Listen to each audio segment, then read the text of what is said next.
বেগম খালেদা জিয়া তো পালিয়ে যাননি, বলেছেন এই দেশের মাটিতে থেকে যদি আমার মৃত্যু হয় আমি এই দেশেই থাকবো। 111 চলে যেতে বলছিলেন, গেছেন? তারেক রহমানকে বলেছিলেন বিদেশে চলে যাও, তিনি যাননি, বলছেন মৃত্যু হলে এই দেশের মাটিতে হবে, আমার মাটিতে। যাননি তো পালিয়ে। আর কি দেখলাম আমরা, আরেকজন কি করলেন, একদিন আগে বলছেন শেখ মুজিবের মেয়ে পালায় না, আওয়ামী লীগে পালায় না। একদিন পরে কি দেখলাম আমরা, শেখ হাসিনা তার গোষ্ঠী সহ পালিয়ে গিয়েছে বাংলাদেশের মাটি থেকে। ঠিক কিনা? এই পালানোর কথা তো তার ছিল না, সে তো উচ্চ স্বরে বলেছিলেন। কেন দৌড়ে পালালেন? কারণ তার ভিতরে ভয়, হাজার হাজার ছাত্র জনতাকে হত্যা করেছে, গুম করেছে, নেতৃবৃন্দকে 57 জন সেনা কর্মকর্তাকে হত্যা করেছে।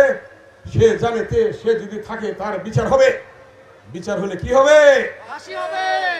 এই বাংলার মাটিতে তার এবং তার দূষরদের, শেখ হাসিনা এবং শেখ হাসিনার দূষরদের এই বাংলাদেশের মাটিতে আইন অনুযায়ী, বিচার অনুযায়ী ফাঁসি হবে।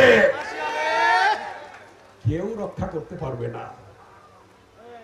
এই জন্যই এই সরকার ছাত্রলীগের রাজনীতি বন্ধ করে দিয়েছে, সন্ত্রাসীদের, আওয়ামী লীগের রাজনীতি বন্ধ করে দিয়েছে, নির্বাচন কমিশন তন্ত্রের নির্বাচন বন্ধ করে দিয়েছে। এই বাংলাদেশে আওয়ামী লীগের রাজনীতি করার আর কোন সুযোগ নেই। হাক ডাক মারেন,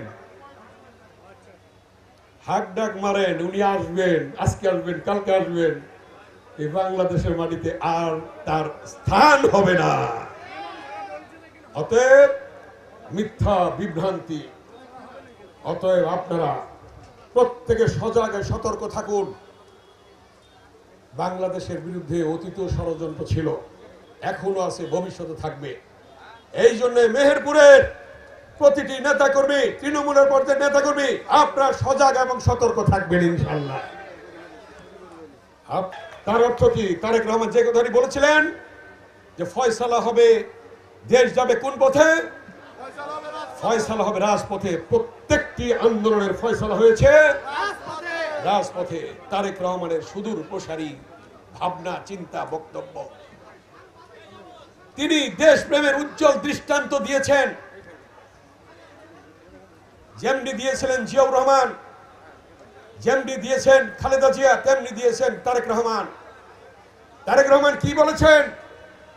দিল্লি নয়, পিন্ডি নয়, অন্য কোন দেশ নয়, সবার আগে বাংলাদেশ।